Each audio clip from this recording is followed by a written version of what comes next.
स्वागत है आपका बाल विकास एवं शिक्षा शास्त्र के अगले लेक्चर में। आज इस लेक्चर में हम बात करने वाले हैं पियाजे के संज्ञानात्मक विकास के सिद्धांत के बारे में।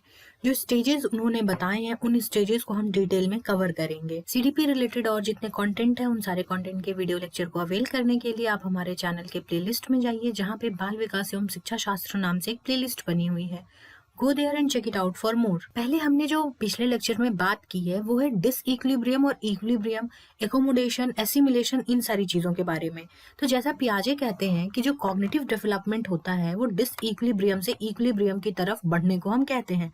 डिसइक्विलिब्रियम मतलब कि कंफ्यूजन और इक्विलिब्रियम मतलब कि बैलेंस। जो कंफ्यूजन है वो आपका बैलेंस हो जा रहा है, उसको हम इक्विलिब्रियम कह रहे हैं। ठीक है, अब इक्विलिब्रियम और डिसइक्विलिब्रियम ये जो प्रोसेसेस हैं, डिसइक्विलिब्रियम से इक्विलिब्रियम जाने के प्रोसेस को हम कहते हैं इक्विलिब्रेशन। और इक्विलिब्रेशन एक बहुत बड़ा प्रोसेस है, इसीलिए हमने इसको दो भाग में डिवाइड किया हुआ है। और एक है एडेप्टेशन, दूसरा है ऑर्गेनाइजेशन। एडेप्टेशन में हमने फिर से इसको दो भाग में डिवाइड किया है, एसिमिलेशन एंड अकोमोडेशन। एसिमिलेशन और अकोमोडेशन इन सब को जानने से पहले हमने जाना था स्कीमा क्या होता है, that is mental structure of knowledge. और एसिमिलेशन और एकोमोडेशन के बारे में हमने ये जाना था कि एकोमोडेशन और एसिमिलेशन कुछ यूं है कि जब नया इंफॉर्मेशन पुराने स्कीमा में ऐड किया जाता है तब वो एसिमिलेट होता है, और जब मॉडिफाई किया जाता है किसी पुराने स्कीमा को और या फिर नया स्कीमा ही बना लिया जाता है तब उसको हम एकोमोडेशन कहते हैं। And lastly organisation is category wise organisation of schemas. जैसे कि किसी भी शॉप के ऊपर जहाँ पे तेल रखी हुई होती है वहां दालें नहीं रखी होती, जहाँ दाल रखा हुआ होता है वहां शू पॉलिश नहीं रखा हुआ होता। तो जैसे सबकी ऑर्गेनाइजेशन है वैसी स्कीमास की भी एक जैसे स्कीमास एक साथ, एक जैसे स्कीमास एक साथ, ये ऑर्गेनाइज्ड वे में हमारे मेंटल स्पेस में रहते हैं, उसी को हम कहते हैं ऑर्गेनाइजेशन। आप भी अपनी स्कीमास को बूस्ट कीजिए डेलीवाइट्स के साथ। सीटेट के मॉक पेपर अवेलेबल हैं www.dailywites.in पर। Go there and boost your performance a level up. जैसा कि हम बात कर चुके थे कि कॉग्निटिव डेवलपमेंट पियाजे ने स्टेजेस में बताया है, तो उन्होंने 4 स्टेज में बताया है, sensory motor stage, pre operational stage, concrete operation and formal operation stage बोलते हैं हम। तो इन सब में एक चीज हमने देखने मिलती है कि 11 और 12 वर्ष की उम्र के ऊपर ये स्टेजेस डिवाइड नहीं किए हुए हैं। तो चाइल्ड साइकोलॉजी के फादर बोले जाते हैं जीन पियाजे। तो उन्होंने सिर्फ चिल्ड्रन को स्टडी किया है और उनके हिसाब से, ध्यान रखिएगा मैं बार बार ये टर्म यूज कर रही हूँ, उनके हिसाब से उन्होंने जो थ्योरी फॉर्मुलेट की उसके हिसाब से 11 से 12 वर्ष की उम्र के बाद जो कॉग्निटिव डेवलपमेंट होता है वो वैसे ही रह जाता है, अमूर्त संक्रियात्मक अवस्था में रह जाता है। Now moving to the first stage that is sensory motor stage, संवेदित पेशीय अवस्था। इस अवस्था का जो सीमा आयु है वो जन्म से लेकर 2 वर्ष तक है। जन्म जब होता है, जो नवजात शिशु होता है वो अपने रिफ्लेक्सेस पे काम करता है। जैसे कि छोटा बच्चा अगर उसके हाथ में हम उंगली पकड़ा दें तो वो ग्रास्प कर लेगा अपने आप, सारी उंगलियां वो आपकी उंगली के चारों तरफ भींच लेता है। तो ये उसका ये रिफ्लेक्स है, वो इसी तरीके से काम करता है। उसके पैर जो होते हैं हमेशा ही शेप बना करके, bow and arrow type shape बना करके, जब बच्चे सोते हैं तो इस तरीके के शेप बना करके पैर का अपना सोते हैं। तो ये उसके रिफ्लेक्सेस हैं, अभी रिफ्लेक्सेस पे काम चल रहा है। और जैसे ही वो बाई बर्थ अब धीरे धीरे 2 साल की उम्र तक आ रहा है तो उसके जो ये रिफ्लेक्सेस हैं वो सारे खत्म होना शुरू हो जाते हैं। साथ ही वो पूरे के पूरे जितने भी उसका जो संज्ञानात्मक विकास हो रहा है वो अपने सेंसेस और मोटर एबिलिटीज के वजह से उनका विकास हो रहा है, क्योंकि अभी लैंग्वेज डेवलप नहीं हुई है तो उन्होंने सेंस करना है, उनकी मोटर एबिलिटीज है और वो तभी उनके संज्ञान का विकास होता है। जैसे छोटे बच्चे होते हैं उनको हम इस तरीके के गेम्स बहुत खिलाते हैं या फिर उनको देते हैं, बिकॉज यहाँ पे आवाज होती है तो बच्चे का ध्यान वहां जाता है, तो उसके सेंस इन्वॉल्व होते हैं। तो इसी वजह से ऐसी एक्टिविटीज, या फिर जब वो नहाने जाते हैं तो उनके लिए बाथिंग डक या बॉल्स ये सब ला के देते हैं ताकि उनकी ग्रास्पिंग की जो कैपेसिटी है वो सारी चीजें ठीक की जा सके, और जो ग्रास्प उनका छोटा है उसको थोड़ा लूज लूज करके उनकी जो मोटर एबिलिटीज है उनको इंक्रीज किया जा सके। और इनका जो बिहेवियर होता है वो एक गोल डायरेक्टेड बिहेवियर होता है, एज इन की जब वो धीरे धीरे चलना शुरू करते हैं तो उनके कोई बड़े जो होते हैं वो उनको आओ आओ कह के दोनों हाथ पकड़ा के उनको बुला रहे होते हैं और वो उसी तरफ आगे बढ़ रहे होते हैं। इसको हम इस तरीके से भी समझ सकते हैं कि अगर किसी टेबल पे एक गर्म दूध का पतीला रखा हुआ है तो बच्चे को बस ये दिखेगा कि कुछ वहां लाके रखा हुआ है। उसको कितना भी बोलते रह जाओ कि वहां मत जाओ, वहां मत जाओ, उसको नहीं समझ में आएगा, वो उसी तरफ बढ़ेगा, क्योंकि अभी उसमें लैंग्वेज का विकास नहीं हुआ है। वो अभी लैंग्वेज समझ नहीं सकता है, वो उसकी तरफ ही बढ़ेगा, क्योंकि उसके लिए वहां पे कोई चीज ला के रखी हुई है जिसको उसको जानना है, राइट। फिर दो प्रॉपर्टी जो इस स्टेज को बहुत ज्यादा खास बनाती हैं, और ये दोनों पॉइंटर्स बहुत ज्यादा इंपॉर्टेंट हैं, एग्जाम्स में पूछे जाते हैं, इसको ध्यान रखिएगा। First is deferred imitation. Traces of memory यहाँ से शुरू होते हैं। बच्चा अब यहाँ से मेमोरी डेवलप करना शुरू करता है। कैसे कि जैसे वो लोगों को देखता है, अपने आसपास के लोगों को देखता है किसी काम को करते हुए, वो उसी तरीके से इमिटेट करने की कोशिश करता है। आप बच्चों को, छोटे छोटे बच्चों को, जो 2 साल के आसपास के बच्चे हैं, उनको कोई काम दे करके देख लो, उन्होंने वो काम किसी और को उनके घर परिवार में या आसपास में करते हुए देखा है तो वो उसी तरीके से करने की कोशिश करते हैं। यानी कि उनके दिमाग में कहीं ना कहीं ये जा करके फिट हो गया है कि इस काम को ऐसे किया जाता है, तो वो उसी तरीके से करने की कोशिश करते हैं। तो ये मेमोरी का विकास धीरे धीरे बताने की कोशिश करते हैं। यहां से पता चलता है हमें कि मेमोरी का विकास बच्चे में हो रहा है। And next is object permanence. बच्चे के पास जो चीजें रखी हुई हैं वो उनको ध्यान रहती है, लेकिन अगर उन चीजों को आप हटा दो, लेट से ये बच्चा नहा रहा है, इसको हमने यहाँ से बॉल जो है वो हटा दिया, तो कुछ टाइम तक मे बी वो खोजे और उसके बाद उसके लिए वो खोजना भी ना शुरू करे, उसको उतना ध्यान भी ना रहे कि यहाँ पे बॉल था नहीं था, उसको कोई उतना ज्यादा मतलब ना रहे। या फिर इस बच्चे को यहाँ से इसका ये जो गेम है वो इसको हटा करके इसको दूसरा कोई गेम पकड़ा दिया जाए, कार दे दिया जाए, वो उसी की तरफ अट्रैक्ट होगा, उसी की तरफ फैसिनेट होगा, उधर ही बढ़ जाएगा। तो बेसिकली जो ऑब्जेक्ट परमानेंस है वो ये बता रहा है कि अगर उनकी आंख के सामने कोई चीज प्रेजेंट है तो वो प्रेजेंट है, उनके लिए वो एग्जिस्ट करती है, और अगर नहीं है तो उनके लिए एग्जिस्ट नहीं करती। इसीलिए छोटे बच्चों में हमेशा पाया गया है कि वो लोगों को भूल जाते हैं बहुत टाइम तक। अगर लोग से नहीं मिलते हैं, वो लेट से कि बच्चे जो है वो मामा से अपने नहीं मिल रहे हैं, बहुत टाइम बाद मिल रहे हैं, तो बच्चा भूल जाएगा कि उसके दिमाग में जो कॉन्सेप्ट था मामा का, वो भूल जाएगा कि मामा जैसे भी कोई एक रिलेटिव है मेरे। तो जो चीजें सामने हैं उनको वो ध्यान रहती हैं, जो चीजें सामने नहीं है वो चीजें ध्यान नहीं रहती हैं। Moving to the next stage, pre operational stage. यहाँ पे बात हो रही है बच्चे जो है अर्ली चाइल्डहुड में है, यानी कि 2 to 7 ईयर्स में भी, 3 to 7 और 8 ईयर्स यहाँ पे है। यहाँ पे दो इंपॉर्टेंट चीजें, दो इंपॉर्टेंट पॉइंटर्स हैं जो एग्जाम में बार बार पूछे जाते हैं। वो है transductive reasoning. Transductive reasoning means कि हर बात का बच्चे को जवाब देना होता है। छोटे बच्चों में ये चीज बहुत ज्यादा पाई जाती है कि वो हर बात का जवाब देते हैं, वो लॉजिकल हो नहीं हो कोई मतलब नहीं है। इलॉजिकल आर्ग्यूमेंट्स, इलॉजिकल रीजन उन्हें देने हैं, और लगभग हर चीज के लिए उनको देने होते हैं। आज बारिश हो रही है इसीलिए टीवी बंद है, उनका कुछ इस तरीके का लॉजिक होगा। मेरा पेट भरा हुआ है इसलिए मैं बाहर जा रहा हूँ खेलने के लिए, उस बात का कोई रिलेशन नहीं है, वो ऐसे ऐसे रीजंस देते हैं। तो दैट इज ट्रांसडक्टिव रीजनिंग। ये इस स्टेज को पहचानने का एक बहुत अच्छा तरीका है। And next is animism. इनके हिसाब से हर चीज जो इनके आसपास है सब में लाइफ है। एज इन कि ये बात करेंगे क्या, उस चेयर ने मुझे मारा, जब तक आप उस चेयर को मारो नहीं और उसको बोल ना दो कि तुम्हें ऐसे नहीं करना चाहिए था, उसको देखो चोट लग गई, तो इस तरीके से जब तक आप चेयर से बोल ना दो तब तक वो चुप नहीं होते, वो रोते ही रहते हैं। बिकॉज उनके हिसाब से सब कुछ, जितने भी चीजें हैं आसपास, उस सब में जीवन है, और वो सब चीजें जानबूझकर, अगर उसको चोट लग गई तो दूसरे की गलती है। वो अपने डॉल को खाना खिला रहे होते हैं, वो अपने कार को उस तरीके से ड्राइव कर रहे होते हैं। तो उनका हर एक चीज जो उनके आसपास है, वो सारी चीज उनके आसपास जो भी रखी हुई, इन सब में लाइफ है। फिर उनमें एक प्रॉपर्टी और पाई जाती है, उनमें ईगोसेंट्रिक स्पीच डेवलप कर जाती है। वो खुद से बात करने के आदी हो जाते हैं, वो अपने आप से बात भी कर रहे होते हैं, काम भी कर रहे होते हैं। और इस चीज को बहुत ज्यादा इंपॉर्टेंस नहीं दी पियाजे ने, बस ये बताया कि ईगोसेंट्रिक स्पीच इनमें डेवलप हो जाता है। इनमें इनरिवर्सिबिलिटी होती है, जो चीज इन्होंने कर रखी है एक बार वो उनको ध्यान नहीं रहेगी।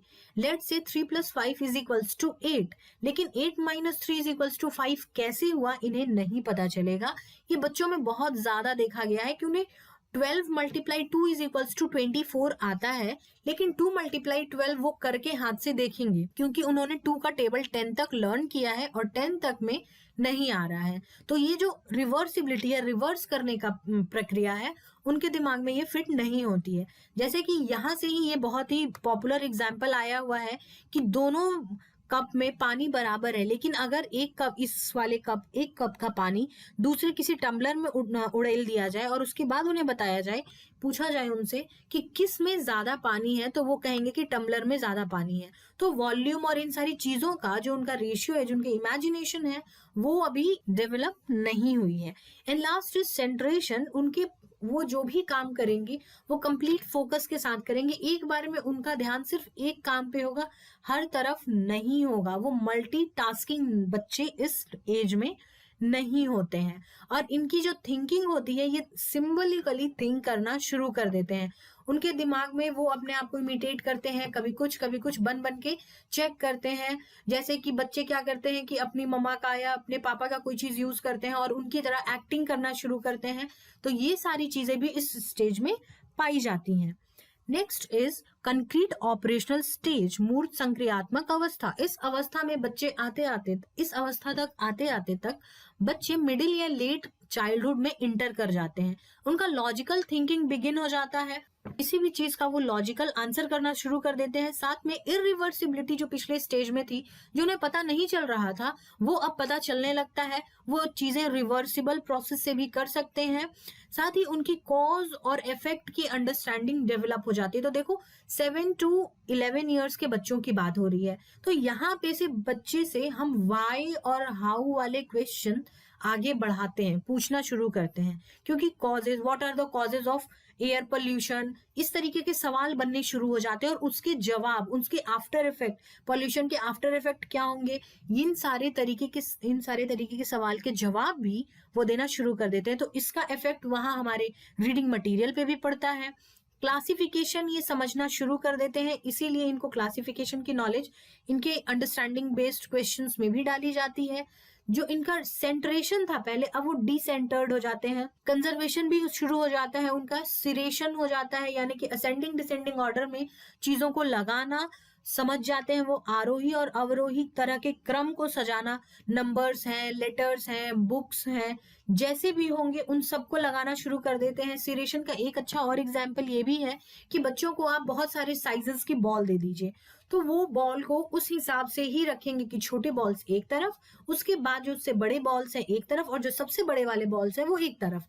इस तरीके से वो क्रम में लगाना भी शुरू कर देंगे। उनकी इमेजिनेशन पावर बढ़नी शुरू हो जाएगी, वो कल्पना कर सकते होंगे चीजों को और इस्टेब्लिश कर पाएंगे रिलेशंस को, कि अगर ये चीज हो रही है तो इसकी वजह से दूसरी चीज हो सकती है। तो जो रिलेशन इस्टेब्लिश करना है वो भी ये कर पाते हैं।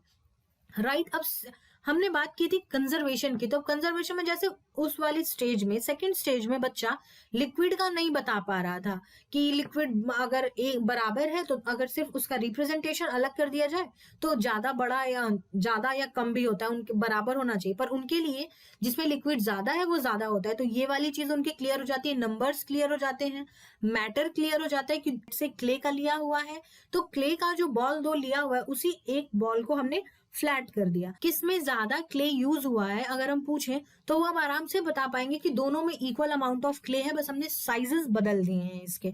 लेंथ का कॉन्सेप्ट वो समझ चुके रहते हैं, लेंथ भी वो अब बता पाते हैं। तब इनके सिलेबस और करिकुलम में बहुत सारी चीजें यहाँ से परिवर्तित की जाती हैं इसी आधार पे। दैट इज वाई हम बार बार इस चीज को कहते हैं कि जो जीन पियाजे थे, उन्होंने एजुकेशन की दुनिया में बहुत ही ज्यादा रिवोल्यूशनरी चेंजेस लाए थे अपने थियोरी की वजह से। आगे बढ़ते हैं स्टेज 4, फॉर्मल ऑपरेशनल स्टेज, अमूर्त संक्रियात्मक अवस्था। ये अवस्था पियाजे के अनुसार 11 वर्ष और उसके बाद के लिए है, और ये लास्ट स्टेज है कॉग्निटिव डेवलपमेंट का पियाजे के अनुसार और उनके हिसाब से। एब्स्ट्रैक्ट थिंकिंग यहाँ से डेवलपमेंट शुरू हो जाती है। तो आप देखना 11-12 साल के आसपास बच्चे 6 क्लास में होते हैं, तो एब्स्ट्रैक्ट थिंकिंग की वजह से वहां पे उनको एल्जेब्रा इंट्रोड्यूस किया जाता है, क्योंकि एल्जेब्रा में उनको एब्स्ट्रैक्ट थिंकिंग की जरूरत होगी, जहां पे कि उनको वेरिएबल के बारे में बताया जाएगा पहली बार, जस्ट क्योंकि वहां पे अमूर्त सोच उनकी विकसित हो चुकी होती है। डिडक्टिव रीजनिंग करना ये शुरू कर देते हैं, साइंटिफिक मेथड से किसी भी प्रॉब्लम का सॉल्यूशन निकालना शुरू कर देते हैं। हाइपोथेटिकल थिंकिंग शुरू हो जाती है इनकी, कि अपने दिमाग में किसी भी प्रॉब्लम को वो एसिमिलेट करते रहते हैं। अच्छा, ये प्रॉब्लम है, इसका सॉल्यूशन, प्रोबेबल सॉल्यूशन क्या हो सकता है, प्रॉपर लॉजिकल रीजंस के साथ आंसर करना शुरू कर देते हैं। हाइपोथेटिक डिडक्टिव रीजनिंग ये एक ऐसा चीज है जो कि जो गिफ्टेड बच्चे होते हैं इनमें, या फिर जो काफी इंटेलिजेंट बच्चे होते हैं इनमें वो डेवलप हो चुकी रहती है। मोस्टली ये लगभग बच्चों में होती है बाकी सारी चीजें, पर ये वाला पॉइंट जो है ये गिफ्टेड बच्चों में जल्दी आ जाता है।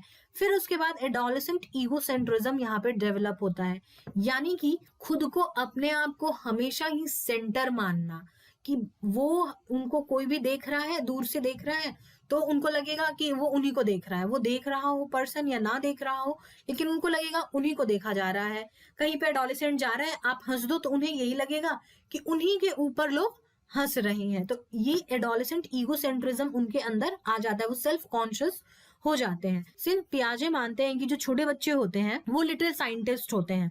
तो इस स्टेज में इंटर होने के बाद, यानी फॉर्मल ऑपरेशनल स्टेज में इंटर करने के बाद वो पूर्ण रूप से साइंटिस्ट बन जाते हैं, यानी पूर्ण वैज्ञानिक बन जाते हैं और हर एक चीज के ऊपर साइंटिफिक मेथड से सोचते हैं। सो this was all about stage 4।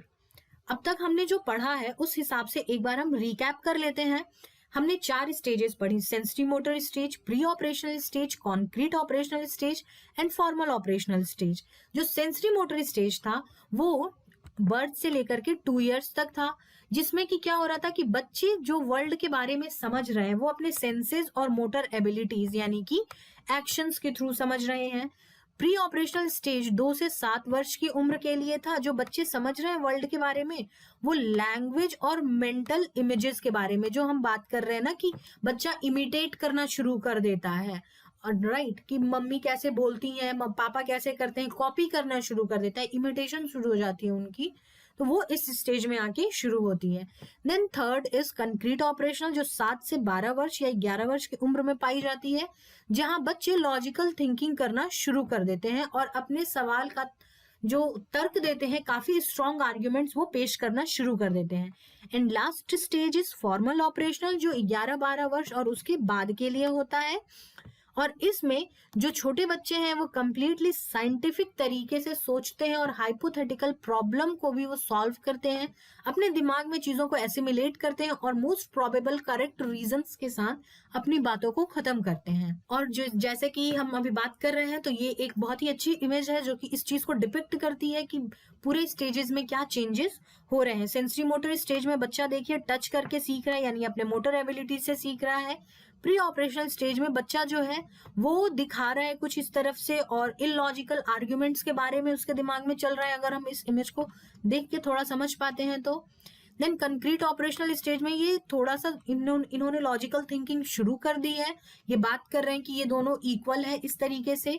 और जो फॉर्मल ऑपरेशनल स्टेज है यहाँ पे बच्चा जो है बिल्कुल पूरी तरीके से they become complete full scientist and they have started to think very logically. So this was wrap on this video. आप हमारे टेलीग्राम चैनल से भी जुड़ सकते हैं, जिसका लिंक आपको डिस्क्रिप्शन बॉक्स में मिल जाएगा। जाएं वहां जुड़े और नए वीडियोस के अपडेट को प्राप्त करें। और अब आप मुझसे इंस्टाग्राम के थ्रू भी जुड़ सकते हैं। Until then, stay tuned, stay connected to Daily Bites. God bless you all.